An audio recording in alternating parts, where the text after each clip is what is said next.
Je vais demander aux différents intervenants de me rejoindre pour parler de l'eau, un trésor qui se raréfie. Et on va parler des conflits éventuels sur cette eau. Bienvenue à tous les quatre. Bonjour. Alors, pour parler de l'eau, un trésor qui se raréfie, quatre experts à mes côtés. Alors, je les présente par ordre alphabétique. C'est ni respectueux du protocole à l'ancienne, ni de la façon dont ils sont installés. Mais Pascal Berthaud, vous êtes directeur général du CEREMA, ancien directeur de l'eau. Bonjour Pascal. Je pense qu'on va essayer de récupérer un troisième micro. Oui, parce qu'il en manque un, mais qu'on en ait quand même un minimum. Oui, voilà, il va falloir se partager, mais on va essayer de faire au mieux. À mes côtés, Sarah Feuillette, bonjour.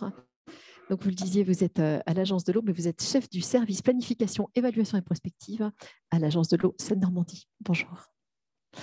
Catherine Albax, bonjour. Vous êtes directrice RSE de la direction du parc nucléaire et thermique d'EDF. À vos côtés, Guilhem Récalin, vous êtes directeur commercial Paris Seine-Ouest pour Suez Eau France. Alors, on a entendu un constat déjà que je trouve assez dur, en fait. Voilà, ce qu'on a entendu jusqu'à présent, c'est quand même un bilan un peu alarmant. Alors, j'ai envie de vous reposer la question de ce bilan que vous faites aujourd'hui et des projections que vous pouvez faire à moyen terme. Est-ce qu'on a raison d'être très inquiet? Est-ce qu'on doit l'être? Sarah Feuillette, peut-être pour commencer. Oui, oui. En effet, il y a de quoi s'inquiéter. Je confirme tout ce que les prédécesseurs ont dit. Cela dit, vous m'avez interpellé quand on a préparé sur les aspects quantité, rareté, mais il ne faut pas dissocier la quantité de la qualité. Parce qu'une ressource qui est disponible, qui est de mauvaise qualité, ça pose problème. Cet été, on a vu dans le bassin plusieurs villes qui ont été en tension sur leur captage d'eau potable avec la sécheresse, comme Chartres par exemple, mais qui connaît également des problèmes de qualité. Et il y a chaque année des captages qui sont abandonnés du fait d'excès de nitrates ou de pesticides. Donc voilà. Deuxième chose, la température qui fait partie de la qualité de l'eau, ça peut poser problème, étant donné que l'eau, elle est utilisée aussi, enfin je suppose que ma voisine va en parler, mais pour refroidir un certain nombre d'industries. Et donc, à un moment donné, ça peut devenir limitant. Donc, attention de ne jamais dissocier qualité et quantité. Et effectivement, ça se corse. La deuxième chose qu'il faut garder en tête aussi pour parler des constats et des projections, c'est que d'une part, on est dans un bassin sédimentaire, donc très riche en nappes, et ces nappes jouent un rôle important de régulateur, que ce soit en hautes eaux ou en basses eaux, pour soutenir les étiages, mais elles jouent également un rôle de régulateur par rapport aux inondations. Et on est sur un bassin qui est régulé par des grands lacs de Seine. Comme ça a été dit précédemment, s'il n'y avait pas le soutien d'étiage de la Seine, en été, on pourrait traverser souvent la Seine à pied. Donc, il faut garder ça en tête. Mais en gardant ça en tête, on est en France dans un pays où déjà on a dépassé les plus 1,7 degrés d'augmentation. Donc, on est au-delà de l'objectif que s'était fixé l'accord de Paris. Et les scientifiques, dans le dernier rapport du GIEC, nous alertent sur le fait que, attention, à partir de 1,5 plus 2 degrés par rapport à la référence habituelle, attention, ça va commencer à augmenter les événements extrêmes, les pluies intenses vont augmenter, les sécheresses vont augmenter, l'évapotranspiration va augmenter, ça a été dit précédemment. Moi, les chiffres que j'ai avec moi, c'est pour le bassin de la Seine, une baisse des débits de 10 à 30% pour la période 2030-2060, c'est demain. Des nappes aussi qui vont baisser, plus de sécheresse, plus d'évapotranspiration, 20% d'augmentation d'ici 2060. Il y a aussi la montée du niveau marin qui va jouer parce que En fait, quand on compte les événements extrêmes, même à 2050, on pourrait avoir 1 mètre d'augmentation en tenant compte des événements extrêmes. Et ça va induire des salinisations, des biseaux salés, donc une dégradation de la qualité. Bref, donc je confirme que ça ne va pas bien. Mais cela dit, attention, les projections ne sont pas des prévisions ni des prédictions. Il y a des incertitudes, notamment sur l'évolution des précipitations. Tout à l'heure, on a parlé des modèles, des projets d'Explore 2, etc. Voilà, il y a des fois des modèles qui ne disent pas la même chose. Donc, les scientifiques, évidemment, travaillent beaucoup là-dessus et font attention aux incertitudes, mais il faut bien garder ça en tête. Et ça milite, enfin, je le dirai tout à l'heure, pour les solutions sans regret. Voilà. Alors, Guilhem, peut-être, je sais que c'était un sujet sur lequel vous insistez, sur le lien entre la qualité et la quantité. N'hésitez pas à les laisser allumer, en fait. On va pas les couper à chaque fois parce qu'il faut que le bouton soit vers le haut. Maintenant, oui, la qualité dépend beaucoup de la quantité, mais dans les deux sens, j'ai envie de dire. Comme Madame Feuillette le rappelait, trop d'eau, c'est de l'eau de mauvaise qualité. Pas assez d'eau, c'est également de l'eau de mauvaise qualité ou de qualité médiocre. Parce que dans le premier cas, on y retrouve de tout, et dans le deuxième, de tout en grande quantité.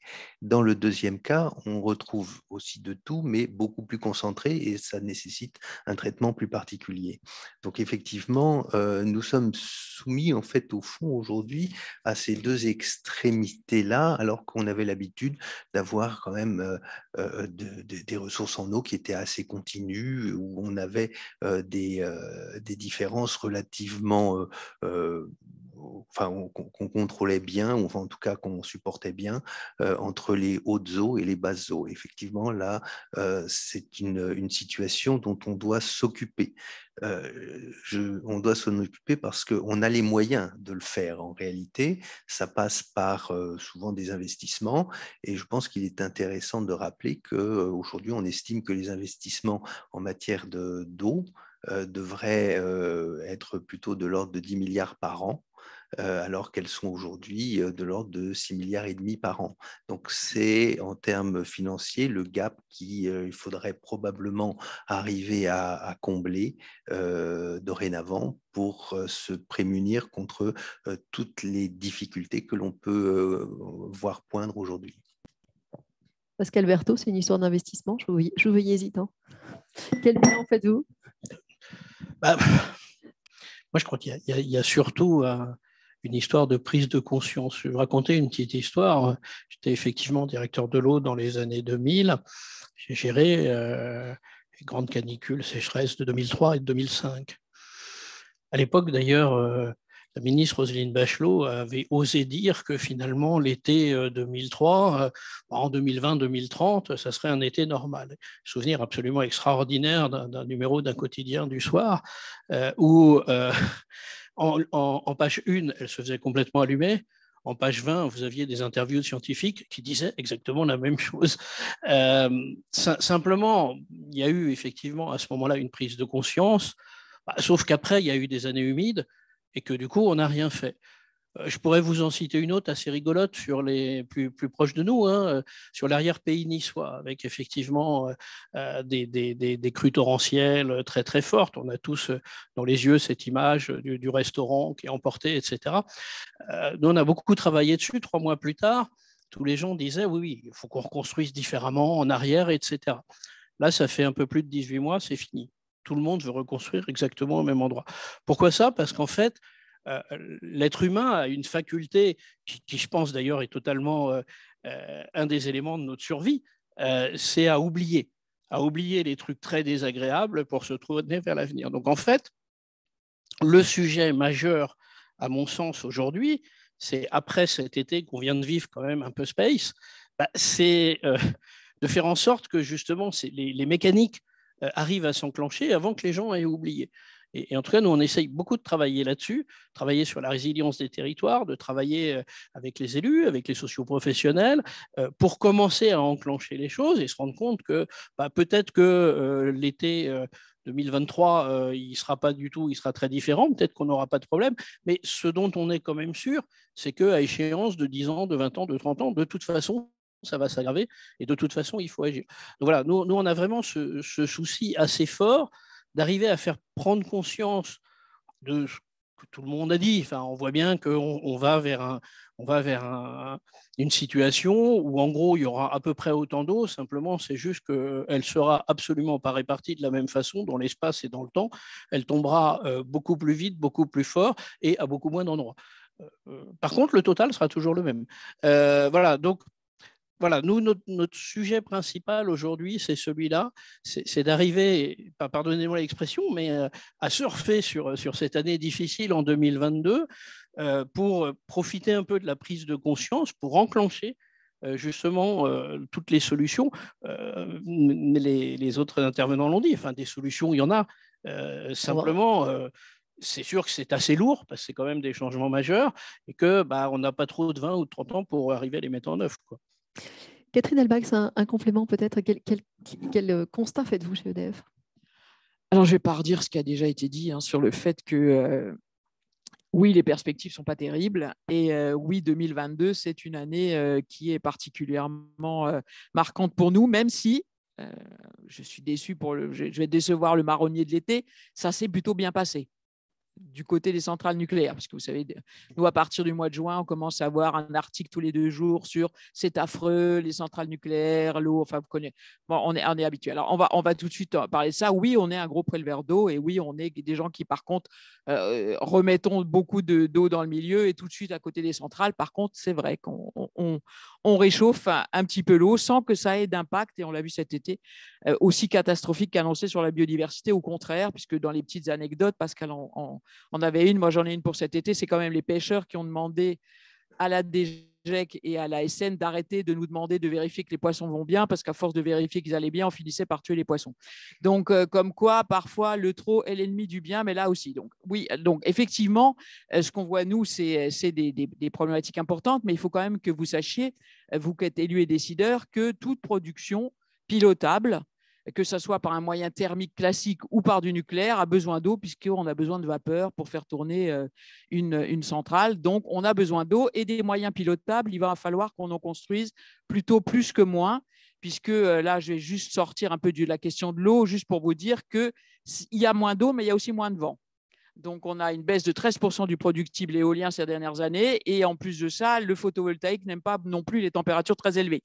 Donc, si on veut avoir de l'électricité décarbonée, il va quand même falloir qu'on se mette tous autour d'une table pour travailler le modèle énergétique de demain. Mais c'est juste pour la petite digression sur le pilotable. Donc, nous, moi, je pilote un programme qui s'appelle ADAPT. On me demande de travailler activement pour l'adaptation du parc au dérèglement climatique. On s'est donné une échéance qui est 2050 et on se rend compte que malheureusement, toutes les études que nous faisons, d'ailleurs nous contribuons avec le service de la R&D d'EDF au projet Explore 2, et on voit bien que toutes les études qu'on fait aujourd'hui nous montrent qu'on est plutôt sur une très mauvaise trajectoire. On est plutôt sur plus 3 degrés que le 1,5. Malheureusement, on se fait toujours un petit scénario à 1,5 pour se faire plaisir, quoi. Et pour se dire, ah mince, il est refroidissant. Ça, c'est pas de chance. Ça veut dire qu'on est déjà au-dessus en termes de température, mais je pense que Mme Feuillette a la même chose quand elle fait le 1,5 pour se faire plaisir et pour se dire, zut, c'est déjà passé, quoi. C'est derrière nous.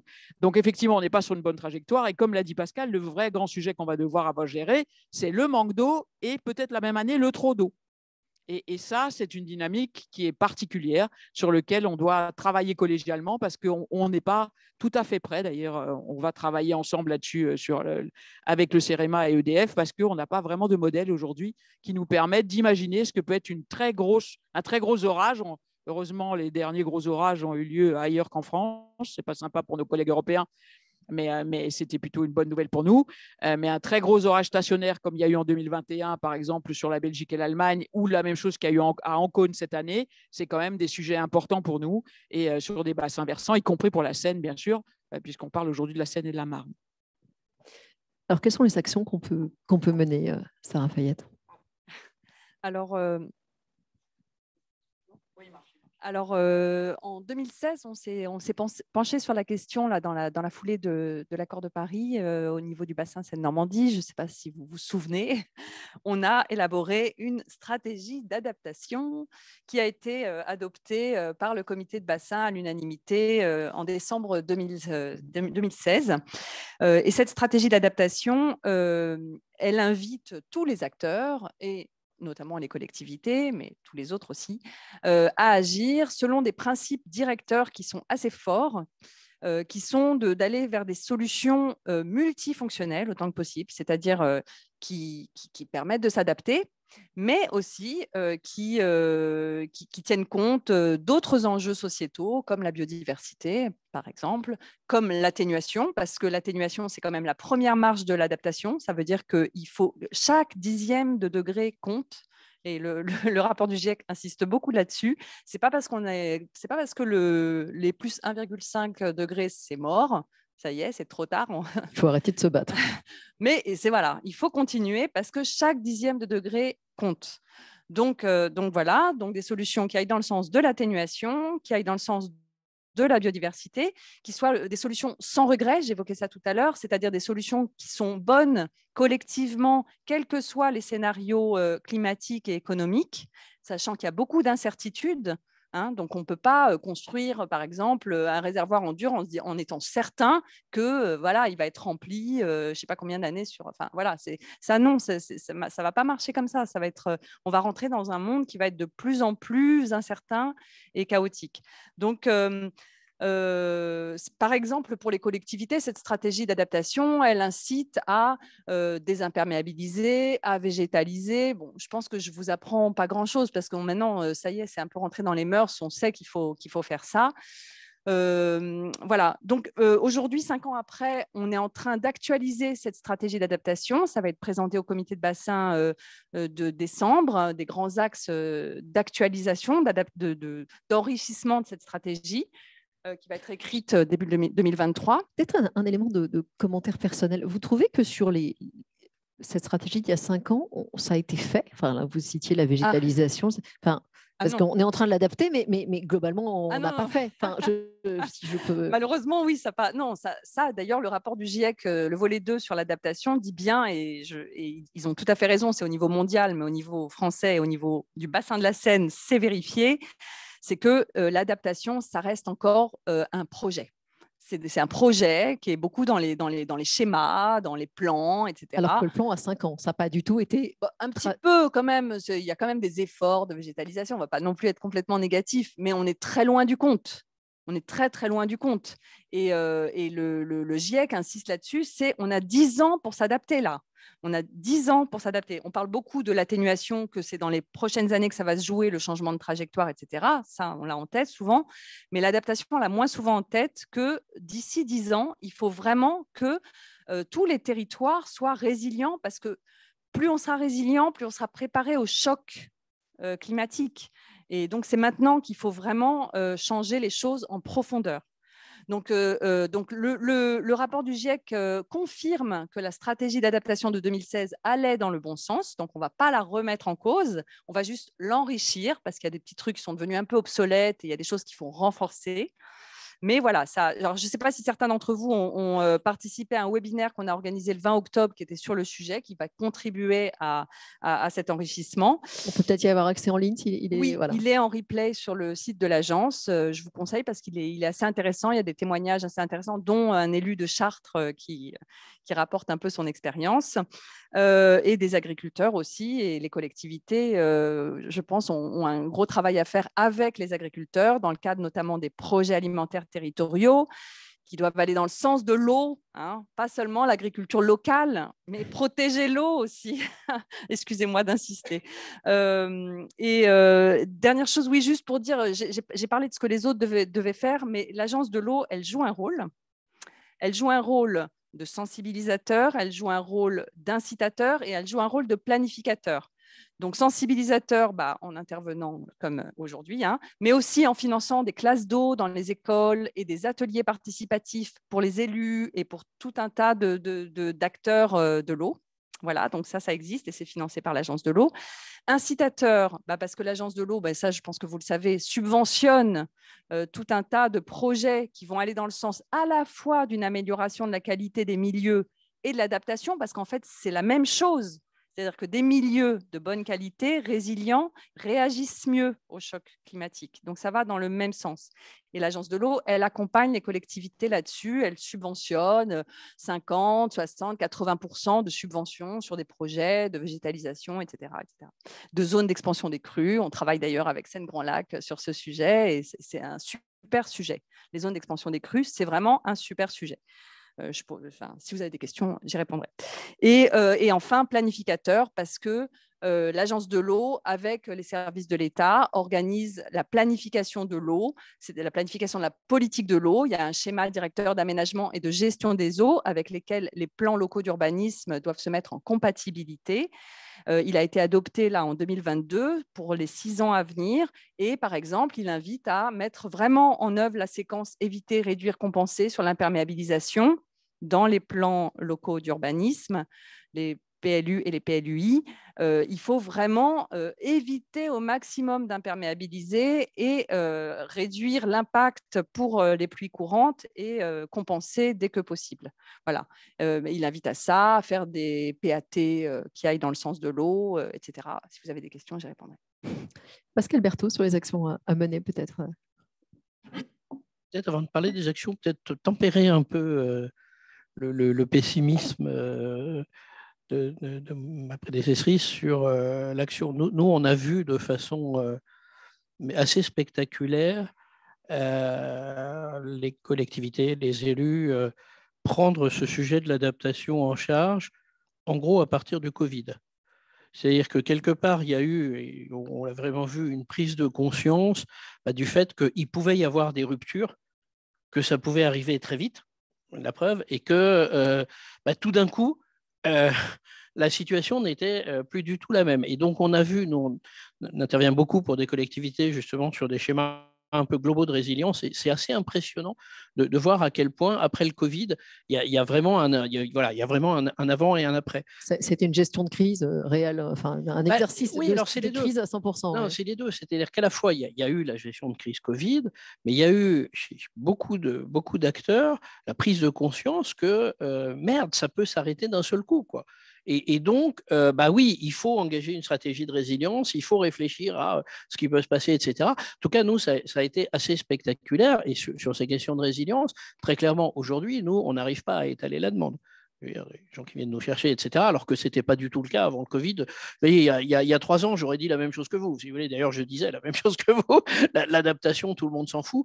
Là, on a c'était un peu vrai quand même. Puis bon, moi j'ai connu l'époque où l'environnement, tout le monde s'en foutait. Donc, bon. Mais non, il y a eu vraiment cette prise de conscience. Moi, je voudrais citer 3 sujets. Le sujet de nature en ville, parce que notamment vous l'évoquiez en disant il faut mixer les fonctionnalités. Et c'est vrai qu'on a aujourd'hui pas mal d'opérations où en gros on renature en ville. Évidemment, on recrée des surfaces d'imperméabilisation. Donc c'est bon pour l'eau. On recrée des surfaces végétalisées, donc c'est bon pour les îlots de chaleur. On arrive quand même à faire descendre la température de 4-5 degrés. Hein. Enfin, c'est assez impressionnant. Et donc, en réalité, ce qu'on voit, c'est que c'est finalement une façon différente d'aménager, pas moins bien ou mieux, simplement différente, mais qui effectivement prend en compte ces éléments-là. Évidemment, on peut parler de la réutilisation des eaux usées, sur lequel, pour avoir beaucoup bataillé il y a 20 ans, quand j'étais directeur de l'eau, on voit qu'aujourd'hui, le paysage, au moins réglementaire, commence à être à peu près stabilisé. Ce n'est pas encore totalement stabilisé dans toutes les têtes, il y a encore des efforts à faire, mais on voit quand même qu'on est en train d'y arriver. Idem sur les réseaux. Je ne peux pas m'empêcher de raconter une petite anecdote. Vous savez, il y a quelques années, il y a eu des gros problèmes sur les réseaux d'eau en Guadeloupe. Alors moi, je peux vous dire que comme directeur de l'eau, dans les années 2000, j'ai été à une réunion du comité de bassin de Guadeloupe où j'ai entendu la présidente du comité de bassin de l'époque, qui était une élue régionale, dire qu'en fait, il ne fallait pas payer l'eau parce que voilà, l'eau, ça devait être gratuit, etc. Alors vous imaginez le directeur de l'eau que j'étais à côté qui s'étouffait littéralement. Le résultat, évidemment, si vous ne faites pas payer l'eau, 20 ans plus tard, vous n'avez pas de renouvellement dans les réseaux. Ceux qui ont de la chance d'être au début du réseau, ils ont de l'eau, puis ceux qui sont à la fin, ils n'en ont pas. Et donc, on voit aussi quand même que cette prise de conscience sur les réseaux, elle est certainement beaucoup plus forte qu'elle l'était. Et puis, dernier point sur les questions agricoles, même si on voit que ça n'a pas forcément évolué partout, mais on voit là aussi que ça commence à évoluer, qu'on commence à se poser des questions sur les pratiques culturales, les cultures qui sont faites, et qu'à un moment, on ne peut peut-être pas faire n'importe quoi, n'importe où, et qu'il faut probablement adapter. Donc c'est vrai que, je veux dire, je trouve que finalement, sur tous les sujets, on a des exemples d'endroits, de villes, de groupes agricoles qui, à un moment, s'est saisi du sujet et à trouver des solutions. L'enjeu maintenant, c'est d'arriver à le faire partout. Et là, il y a encore du boulot. Catherine Elbach, chez EDF, quelles sont vos actions Alors, on a tout un paquet d'actions, puisque je vous ai dit qu'on embarquait l'adaptation du parc. Donc, la première, évidemment, est sur l'eau. Et l'eau embarque la totalité des dimensions, puisque évidemment, on réfléchit à toutes les techniques qui peuvent nous permettre de réduire notre consommation d'eau. Ça, c'est un gros travail qui est lancé. On a beaucoup d'échanges internationaux là-dessus, puisqu'il y a des centrales dans le désert. Donc, on est en train de voir de très, très près avec nos collègues qui pilotent ces centrales-là, comment ils s'organisent pour le refroidissement donc ce qu'on appelle, nous, la source froide, qui n'a rien à voir avec la sûreté. J'ai oublié de vous dire ça au départ. C'est la capacité à produire. Alors, en France, on a une particularité, c'est que personne n'imagine que EDF ne puisse pas produire, ce qui n'est pas du tout le cas des autres pays. Donc, dans les autres pays, quand une centrale nucléaire, pour des raisons environnementales, n'est plus en capacité de produire, elle assure la sûreté et puis elle attend que ça aille mieux. Donc, si le débit de la rivière dans laquelle elle baisse, elle attend que le débit remonte. En France, ce n'est pas possible. Donc, on l'accepte très bien pour l'éolien, on ne l'accepte pas du tout pour le nucléaire. Donc, nous, on est bien dans une démarche d'essayer de s'engager à produire 7 jours sur 7, 24 heures sur 24 et 365 jours par an. Ce qui nous amène évidemment à devoir réfléchir des investissements différemment, puisqu'il faut qu'on tienne compte de l'évolution dans laquelle on est. Donc ça, c'est le premier travail. Le deuxième travail, c'est d'embarquer le grand cycle de l'eau, puisque comme le disait Sarah Feuillette, c'est absolument fondamental qu'on se préoccupe de la problématique et de la biodiversité et du maintien du grand cycle de l'eau. Donc on a un gros travail et on a des études en cours, par exemple, pour essayer de faire baisser la température des fleuves, en réfléchissant, par exemple, à la végétalisation des berges, donc à revégétaliser, à remettre des ripisylves. Donc, c'est un travail qui va démarrer en Aquitaine cette année, avec derrière un très, très gros travail avec l'INRAE aussi pour voir si ça peut contribuer à des puits carbone. Enfin, donc, on a un énorme travail de recherche. On est en train de créer des jumeaux numériques. Le premier jumeau numérique sortira en 2023. Malheureusement, ce n'est pas sur le bassin de la Seine, c'est sur la Loire. Une petite définition peut-être, je pense que... Donc, un jumeau numérique, c'est le bassin de la Loire digitalisé et qui permet demain de réfléchir à son évolution en faisant jouer les différents compartiments, aussi bien celui de la ressource que celui des consommations. C'est une simulation géante. C'est une simulation géante. Donc, le premier est prêt, mais il est sur le bassin de la Loire et de la Vienne. Et on va tâcher de mettre en œuvre des jumeaux numériques sur tous les bassins qui nous concernent pour pouvoir réfléchir précisément à un sujet dont on a peu parlé, mais qui est celui du partage de l'eau. La Seine, le jumeau numérique de la Seine, vous avez une échéance de temps pour qu'on puisse… Non, je vais être honnête avec vous, j'en ai pas, parce que le premier, celui qui va suivre et qui est très important pour nous et extrêmement complexe, ça sera le Rhône. Donc avec en plus des problématiques internationales. Et puis, on a un petit sujet aussi sur un bassin dont on parle peu, mais qui est très important pour nous, qui est celui de la Meuse. Et la Meuse, c'est un fleuve quadrinational. Donc, l'intérêt de la démarche est assez majeur pour nous. Guillard et Calins, le sujet du jumeau numérique d'un bassin, ça doit être au cœur de vos réflexions aussi, de vos enjeux, ça vous intéresse? Ah, bien sûr, tout ce qui concerne l'eau nous intéresse évidemment. Alors, d'abord, je voudrais faire un petit parallèle. Alors, il est osé, je vous l'accorde, mais le pétrole, la ressource est d'autant plus abondante que le prix est élevé. D'une certaine manière, l'eau, c'est un peu la même chose, à ceci près, évidemment, que ce que je veux dire par là, c'est que c'est le coût qui est l'enjeu économique derrière. Donc, comme pour le pétrole, plus il est cher, plus on en a. L'eau, si on veut en conserver, il va falloir qu'on accepte de payer. Ce n'est pas payer l'eau d'ailleurs, c'est tous les équipements qu'il y a autour, comme disait monsieur. Mais psychologiquement, Guilhem, on a compris que le pétrole était limité. On s'imagine encore que l'eau est illimitée. C'est quand même une différence. On se l'imagine, en réalité, c'est plutôt Lavoisier. Rien ne se perd, rien ne se crée, tout se transforme. Et l'eau va être abondante à certains endroits ou à certains moments et rare à certains endroits et à certains moments. Ça change. Bien évidemment, je reviens au sujet du jumeau numérique.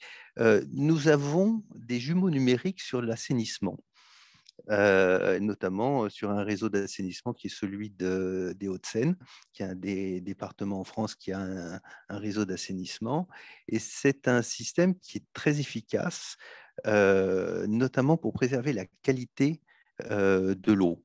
C'est-à-dire qu'on a un double numérique du réseau d'assainissement. On a positionné des vannes qui sont télécommandées et qui nous permettent, en cas d'intempérie, de stocker dans les tuyaux eux-mêmes le surplus d'eau d'orage et de le renvoyer dans les émissaires pour aller aux stations d'épuration pour être nettoyé et ensuite rejeté au milieu naturel.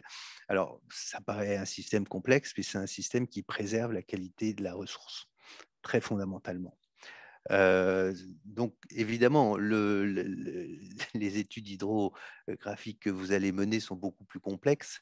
Nous avons un réseau qui est petit comparé à un réseau géographique comme celui du Rhône ou de la Meuse ou de la Seine. Mais la logique est un peu là aussi. On sait comment on peut, grâce à des installations, contrôler mieux la qualité des rejets au milieu naturel. Ça, c'est un des éléments que nous mettons en œuvre. Ça nécessite évidemment des gros réseaux. Ce n'est pas le réseau communal qui peut véritablement être adapté à ce genre de technologie, mais ce sont des technologies qui existent. Je voudrais revenir aussi sur la question des réseaux. Le rendement moyen en France d'un réseau, c'est 80%. C'est-à-dire que vous avez sur 5 litres d'eau produite, 1 litre qui disparaît dans la nature. Et il disparaît parce que les réseaux sont, parce qu'ils sont vieux, tout simplement. Donc, il y a des fuites qui apparaissent. Ça, c'est sur l'adduction d'eau. C'est un sujet, le rendement des réseaux en Île-de-France est plutôt bon. On arrive à des réseaux qui atteignent plus de 85% de rendement. Quand on est dans les zones rurales où les réseaux sont beaucoup plus longs, on a des réseaux des rendements qui diminuent beaucoup, sans parler même des Antilles, où là, on arrive à des rendements catastrophiques, y compris d'ailleurs parce qu'il y a beaucoup de vols d'eau. Et nous sommes confrontés à ça. Au vol d'eau. Ça existe ailleurs, mais particulièrement quand même dans les territoires d'outre-mer. Donc, le message là que je voudrais faire passer, c'est que la qualité des réseaux est fondamentale pour la préservation de la ressource. Et c'est vrai qu'on est souvent confronté à des collectivités qui nous disent il faut faire des économies, j'ai plus d'argent, l'État m'a tout pris, enfin des choses comme ça, on a l'habitude. C'est vrai d'ailleurs, on pourrait parler de la taxe d'habitation, mais néanmoins, si les collectivités veulent faire quelque chose, c'est probablement accepter un renchérissement du coût de leur réseau. Ça, c'est très important. Et c'est là, comme je vous disais tout à l'heure, qu'il faut probablement que les collectivités acceptent d'augmenter la part des investissements dans l'eau. C'est aussi au travers des réseaux qu'on obtiendra le plus rapidement, avec la même ressource à la base, un meilleur rendement et donc moins de pertes. Donc ça, c'est quand même un point sur lequel on ne le dira jamais assez. C'est un petit peu comme les économies d'énergie. La première économie qu'on puisse faire, c'est en isolant convenablement, c'est-à-dire que c'est de l'énergie qu'on ne va pas consommer. Donc, pareil pour l'eau. Au fond, c'est le même sujet qui s'applique. Derrière, il y a aussi, en matière d'assainissement, je crois, des choses tout à fait intéressantes à faire. Parce que l'eau que l'on traite dans une usine d'épuration, cette eau-là n'est pas propre à la consommation humaine, mais elle est propre à l'irrigation, elle est propre au nettoyage des rues, elle est propre à tout un tas d'usages industriels. Et on sait qu'en France, on réutilise 1% de l'eau qui a été nettoyée, alors que dans les autres pays européens, cette réutilisation est beaucoup plus importante. Et puis, je dirais, il y a un autre sujet qui me tient personnellement un peu à cœur, c'est celui des sources et d'avoir une cartographie des sources, parce qu'on s'aperçoit qu'il y a là une ressource qu'on n'exploite pas, qu'on ne connaît pas, mais qui peut être extrêmement utile à la fois pour l'irrigation, pour le nettoyage et pour d'autres usages comme la récupération de la chaleur fatale, qui est aussi un des éléments que l'on peut mettre en œuvre. C'est valable dans les égouts, mais c'est valable sur un captage d'une autre source. Sarah Feuillette, je vous ai vu tiquer une fois ou deux. Alors peut-être une réaction avant que… Oui. En fait, excusez-moi, je reviens au message du GIEC parce que je ne sais pas si vous avez lu les résumés des rapports du GIEC, mais ils sont assez frappants et ils contiennent plein de messages. Dans les messages, il y a le fait, je l'ai déjà dit, qu'il était urgent d'agir. Il y a le fait que l'adaptation, ce n'est pas des petits changements à la marge, ce sont des changements profonds, multiples, profonds. Et donc, je comptais en parler de toute façon et je pense qu'il faut que chaque acteur, les collectivités et à toutes les échelles et tous les acteurs aillent dans le sens de toute façon de la sobriété, que ce soit la sobriété énergétique ou la sobriété en eau. Mais oui, ce qui m'a fait tiquer, c'est le fait d'évoquer sans précaution la question de la réutilisation des eaux usées. Les eaux usées, quand elles sont traitées, souvent, elles sont rejetées au cours d'eau et ça participe au cycle de l'eau. Et en étiage, en été, on a des cours d'eau qui parfois sont constitués à 70% d'eau usée. C'est-à-dire que les rejets au cours d'eau représentent une grosse part du débit. Donc, quand on l'intercepte, cette eau usée, qu'on la stocke pour qu'elle soit utilisée pour irriguer ou pour des process industriels, ça ne revient pas au cours d'eau. Donc, voilà. Donc, si on imagine… alors, je ne dis pas que ce n'est pas bien, hein, attention. Je dis qu'il faut faire attention. Il faut être vigilant. Et pour raccrocher avec ce que je disais sur les rapports du GIEC, il nous interpelle sur le risque de maladaptation. La maladaptation, c'est quoi? C'est quand on a des réponses court-termistes, monosectorielles, qui ne tiennent pas suffisamment compte du long terme. Et donc, voilà, il faut être attentif à ça. Et vraiment raisonner de manière systémique, multisectorielle, tenir compte du long terme. Si on développe des tas de systèmes de réutilisation des eaux usées sur tout un bassin versant, on risque d'assécher le bassin versant sans forcément remettre en cause un certain nombre de pratiques qui pourraient être plus économes, qui pourraient être plus sobres. Avant de faire ce genre de choses, il faut déjà vraiment faire des gros efforts de sobriété. Et puis, peut-être plus privilégier ce genre de réponse en aval des bassins versants, près de la mer éventuellement. Mais voilà, faire attention en tous les cas de ne pas assécher le bassin versant à force d'intercepter ces eaux usées. Catherine Elbach, quel est votre message aux collectivités? On a entendu celui de Suez et celui de l'Agence de l'eau. Qu'est-ce que vous avez envie de dire aux maires qui nous écoutent? Alors, je crois que la première chose que je me dois de vous dire, c'est qu'on ne réussira l'adaptation que si on la fait tous ensemble. Tout à l'heure, Pascal a parlé du Covid. Je vous donne un exemple. C'est que si, par exemple, les écoles ne sont pas adaptées, en particulier aux fortes températures parce que l'été arrive beaucoup plus tôt, ça nous pose une vraie problématique. On l'a vu pendant le Covid, décision gouvernementale, on l'a tous vécu, tout le monde confiné, sauf qu'une centrale nucléaire, elle a besoin de personnel pour continuer à produire de l'électricité. À partir du moment où votre personnel garde des enfants, votre personnel n'est pas sur la centrale. Si demain, on a un ministre ou un maire qui décide que dès qu'il fait 30 degrés, on ferme les écoles, nous, ça nous pose une vraie problématique. Donc, c'est un détail, mais ça montre à quel point, comme l'a dit Sarah, il faut absolument qu'on ait une approche systémique. Les grands sujets autour des grandes infrastructures sont pour nous majeurs. Il faut absolument que les ponts soient adaptés. Vous savez que avec les grands étiages, on a beaucoup de piles de ponts dont les bois sont à l'air et donc fragilisent la structure des ponts. On a plein de sujets qui fait qu'on doit s'adapter collégialement, sinon on ne réussira pas l'adaptation. Ou alors nous, on le sera. Voilà, c'est donc l'adaptation est nécessairement territoriale et nous, on travaille sur quelque chose qui s'appelle le maintien de l'habitabilité des territoires. Nous, ce qui nous intéresse aujourd'hui dans tous les travaux qu'on fait autour de nos sites, c'est que le territoire reste habitable. Et ça embarque évidemment la problématique de la forêt dont on a parlé tout à l'heure, parce que, comme je vous le disais, on embarque la problématique du grand cycle de l'eau. Donc, c'est un travail global. Et si on ne travaille pas ensemble et globalement, on aura d'une part, comme l'a rappelé Sarah Feuillette, des problématiques de maladaptation et surtout, on n'y arrivera pas. Et ce que je voulais aussi vous dire, c'est que ce qui me gênait un peu dans l'affiche, c'est qu'on a la sécheresse et l'inondation. Le vrai sujet, ça, c'est des événements extrêmes, mais les événements extrêmes, c'est une crise.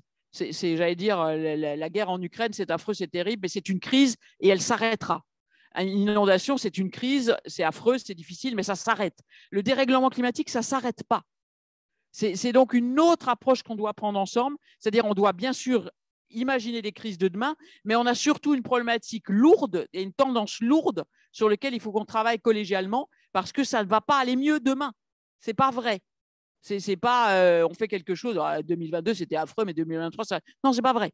2022, c'est l'été de 2030. Et en gros, 2050, Paris, c'est Séville. Et Toulouse, c'est... avant, je disais Marrakech, mais tout le monde me dit « Oh, c'est merveilleux, Marrakech ». Non, pas Marrakech, Tombouctou. Voilà. Non, mais c'est vrai, parfois, vous prenez des exemples, c'est pas bon. Voilà, donc c'est ça c'est ça le vrai sujet qu'on doit travailler ensemble. Qu'est-ce qu'on fait en 2050 à Paris avec la température de Séville aujourd'hui, c'est-à-dire 42 tout l'été. Puis alors, on a une autre problématique, ça ne sera pas tout à fait Séville. Parce que Séville, c'est bien, il fait chaud tout le temps. Nous, on va avoir chaud, froid, chaud, froid, chaud, froid. Ça aussi, c'est parce qu'on s'aperçoit que la variance chez nous est très importante quand on regarde les modèles climatiques. Donc, c'est ça les sujets lourds qu'on doit traiter ensemble. Et comme le disait Sarah, on n'a pas beaucoup de temps. Et il faut vraiment s'y mettre, et ça veut dire effectivement qu'il faut investir. Et l'autre sujet sur lequel je voulais vous alerter aussi, c'est qu'il y a une dynamique économique. Le modèle économique occidental, ce n'est pas une critique de l'Occident, hein, parce qu'en ce moment, c'est mode. Donc, voilà, notre modèle économique repose sur le fait que le climat est stable. Et on a donné une valeur zéro au climat. Pas de bol, on a déréglé un truc qui était stable depuis 11 000 ans. Ça a une valeur économique, parce que le climat, maintenant, ça coûte. Et l'adaptation, c'est ça. Et ça, il faut la rentrer dans toutes les parties de l'économie. Et évidemment, il y a, comme le disait Guilhem, il y a une problématique autour des investissements hauts, mais il y a des problématiques d'investissement global. Donc, il faut penser systémique. Et ça, Pascal, avec le CEREMA, le fait très, très bien. Et il faut embarquer tout le monde. Et il faut vraiment qu'on travaille ensemble. Il n'y a pas de voilà. Mais comme le disait tout à l'heure Sarah, tous les dixièmes de degré comptent. Pascal, votre message au maire aussi. Moi, j'ai 3 messages. Le premier, c'est, j'arrête pas de le dire depuis tout à l'heure, sur le sujet de l'adaptation, on n'a plus le temps de procrastiner. Donc clairement, le premier message que comporte d'ailleurs, hein, au titre du CEREMA, à chaque fois qu'on voit une collectivité, on en voit beaucoup tous les jours, c'est voilà, on y est. On y est, on sait que l'adaptation, ça va prendre un certain temps, ce n'est pas des choses qui se font d'un claquement de doigts. Il est presque tard déjà. Mais en tout cas, voilà, donc arrêtez de procrastiner, il faut s'y mettre, il faut y aller. Alors le deuxième message qui tempère le premier, c'est de dire, à contrario, nous, au CEREMA, on a l'habitude de dire qu'on a le changement climatique optimiste, c'est-à-dire que les solutions, elles existent. Je veux dire, on n'est pas, c'est pas parce qu'on entend beaucoup hein, aussi dans les médias, c'est la catastrophe, on va tous mourir. Ben non, on ne va pas tous mourir. Les solutions, elles existent. Simplement, voilà, à un moment, il faut se retrousser les manches et il faut le faire. Et notre troisième message, qui fait écho un peu à ce qu'a pu être dit tout à l'heure, c'est justement, on ne s'en sortira pas avec des solutions ponctuelles, je prends tel problème, puis à côté, je prends tel autre, etc. Parce que, justement, le changement du climat, c'est un changement systémique, global, Et donc, il faut effectivement penser à une réponse systémique et globale. Et donc, c'est vrai que ce qu'on dit aux collectivités, simplement, il faut prendre le territoire à une échelle suffisante. Il faut se poser la question de tout ce qui va changer avec le climat et quelles sont les réponses qu'on apporte, tout simplement. Mais il faut faire tout à la fois parce que sinon, effectivement, on peut arriver à créer des problèmes. Moi, je suis beaucoup occupé, j'étais directeur de l'eau pendant 8 ans, je suis beaucoup occupé de retenues collinaires. Très à la mode en ce moment, le sujet des retenues collinaires. Et à l'époque, on disait quelque chose qui est toujours vrai aujourd'hui. Tout est une question de proportion. Si vous faites une retenue collinaire sur un bassin versant de 10 000 km², probablement que ça passe. Si vous en faites 10 000 sur un bassin d'1 km², évidemment que ça ne passe pas. Et donc, à un moment, le système ne peut être apprécié que globalement, justement, en termes d'impact global, de voir ce qui marche et ce qui ne marche pas. Est-ce que vous avez des questions pour nos intervenants? Pascal, je te confie. Pardon. Monsieur au deuxième rang. Oui. Si vous vous présentez peut-être. Oui, Léo Landau, association coordination eau Île-de-France. J'aurais trois questions. Pour monsieur déjà, Licalins, le rendement, vous avez parlé d'un rendement de 80% de réseau, moyen et notamment et supérieur en Île-de-France. À quel niveau estimez-vous économiquement raisonnable de monter et d'atteindre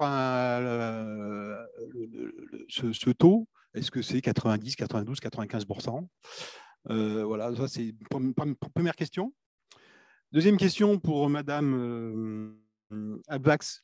Vous avez besoin de beaucoup d'eau pour refroidir les centrales nucléaires. Une question que je me pose et que j'ai posée à plusieurs personnes et je n'ai pas eu de réponse satisfaisante.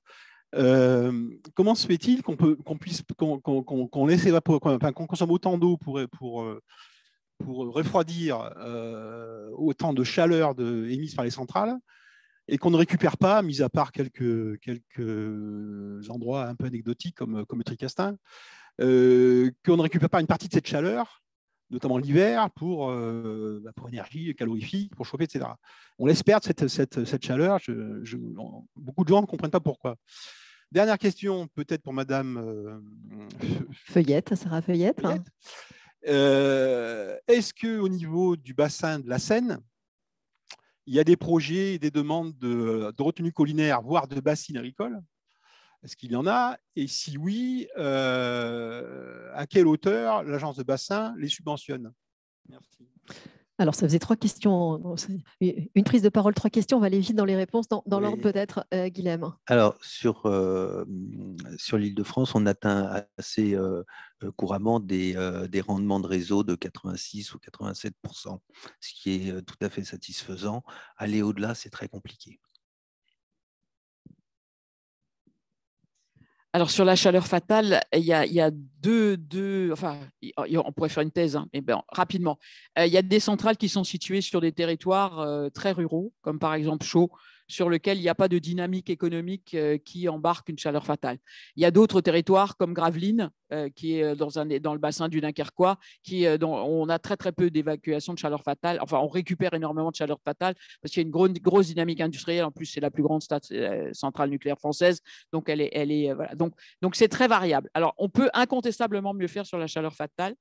Et on y travaille, mais c'est aussi une dynamique qui doit être territoriale, puisque ce n'est pas nous qui allons favoriser la mise en place d'activités. On a pas mal de choses qui se développent en ce moment avec le monde agricole, et ça fait partie des gros projets qu'on a, typiquement sur des serres et autres, mais il faut qu'on ait des cultures qui peuvent nous permettre de nous arrêter. Parce qu'on a quand même de temps en temps des arrêts pour maintenance. Et dans ce cas-là, il faut qu'on arrive à caler les activités industrielles, ce qui est plus facile quand on a 6 réacteurs comme Gravelines que quand on n'a que 2. Voilà, donc le sujet est essentiellement là. Il y a des fermes de crocodiles. Hein. On n'a pas visité la ferme des crocodiles. C'est les dinosaures maintenant. Voilà. Sur les retenues, alors déjà, attention de bien distinguer ce qu'on appelle les retenues collinaires des bassines, parce que ce n'est pas pareil. Les retenues collinaires, c'est dans les collines. Et ça récupère l'eau de ruissellement. Les bassines, c'est des bassins qu'on creuse, qu'on imperméabilise, qu'on remplit avec une eau qui vient de quelque part. Déjà, il faut juste avoir en tête que sur le bassin Seine-Normandie, on a encadré les choses dans la mesure, par exemple, où on ne peut pas remplir des bassines avec de l'eau souterraine. Parce qu'on estime que ce n'est pas une bonne idée, en fait. L'eau souterraine, c'est déjà des réservoirs de stockage qui ne sont pas soumis à l'évaporation. Donc, c'est un peu dommage de la sortir des réservoirs de stockage pour la mettre… voilà. Bon, bref, vous avez tous compris, je crois. L'autre chose aussi, c'est que dans le SDAGE, le schéma directeur d'aménagement et de gestion des eaux, il est bien dit déjà qu'il faut préférentiellement avoir recours aux réservoirs souterrains avant de vouloir éventuellement construire des retenues, et que ces retenues, elles devraient prioritairement être utilisées si elles sont construites par des gens qui ont déjà fait des efforts. Parce qu'en fait, qu'est-ce qui se passe? Si vous construisez des retenues pour des agriculteurs qui vont irriguer sans avoir remis en question leur système, ils vont continuer, et le jour où il y a des sécheresses pluriannuelles, ce qui va arriver avec des retenues qui ne pourront pas être remplis, ils seront comme des ronds de flanc parce qu'ils n'auront pas, adapté leur système et ils ne pourront pas irriguer. Donc non, ce n'est pas une bonne idée. Ça, c'est de la maladaptation, par exemple. Donc, voilà. Donc, en fait, l'agence de l'eau peut subvenir. Je ne peux pas vous dire à quel taux parce que je ne sais pas. Mais c'est parce que c'est encore très rare sur le bassin Seine-Normandie. Mais en tous les cas, c'est très encadré. Voilà. Une réaction rapide? Oui, juste pour dire que nous avons une usine de production d'eau et nous captons de l'eau en Seine que nous stockons dans un réservoir et dans le but de réalimenter la nappe, en fait. Donc, l'eau infuse progressivement. Je vois que c'est un débat. On va le laisser pour le cocktail de tout à l'heure. Je sens que… Parce qu'on arrive quand même au bout de la table ronde. Mais Sarah Feuillette n'était pas forcément complètement en ligne avec vous. Juste un mot qu'est-ce qu'on doit retenir pour conclure, s'il n'y avait qu'une phrase choc avec le micro, Pascal. Je crois qu'il faut effectivement prendre le sujet, regarder sur le territoire, modéliser ce qui peut se passer à 20 ans, à 30 ans, et en fonction de ça, prendre tous les pans de l'activité et voir comment on les adapte. Au boulot, quoi. Juste avant, parce que sur les bassines, quand même. Non, mais ce n'est pas les bassines, mais c'est très drôle. Moi le débat là sur Sainte, je ne sais pas quoi, là, voilà. Moi, en fait, j'ai été nommé directeur de l'eau parce que mon prédécesseur s'est fait virer déjà pour des histoires de barrages en Poitou-Charentes. Et en fait, non, mais tout ça, c'est des vieilles histoires. Pour une raison assez simple, c'est que, en gros, dans ce secteur-là, les sols sont finalement laissent énormément passer l'eau et globalement, on a un sol qui est pas propice à un certain nombre de cultures, notamment les cultures comme le maïs, qui, je le rappelle, sont des cultures tropicales. Donc effectivement, quand vous êtes dans une zone où il n'y a pas beaucoup d'eau avec des sols qui ne retiennent pas l'eau, essayer de faire des cultures tropicales, c'est quand même un peu compliqué. Donc c'est vrai que l'adaptation, elle passe aussi par se poser ce genre de questions. Est-ce que ça a du sens de faire du maïs à cet endroit-là? Guilhem, en un mot de conclusion. En un mot, nous avons les techniques pour faire face. Faisons face. Catherine? Alors, en un mot, c'est que, il faut quand même qu'on change parce que même si on a les techniques, on ne pourra pas continuer comme aujourd'hui. Et le deuxième mot, si je triche un peu, c'est qu'on ne réussira que si on le fait ensemble. Moi, j'ai envie de dire qu'il ne faut surtout pas dissocier les enjeux climat, décarbonation, etc., des enjeux biodiversité. Ça va ensemble. La biodiversité, c'est une alliée par rapport au changement climatique. Il ne faut pas perdre de temps. Et il y a des solutions qui sont peu coûteuses. On a beaucoup parlé d'investissement, mais il y a des solutions aussi qui sont peu coûteuses. Alors, il y en a qui sont coûteuses aussi, mais enfin voilà. Donc, n'oublions pas celle-ci. Merci beaucoup à tous les quatre.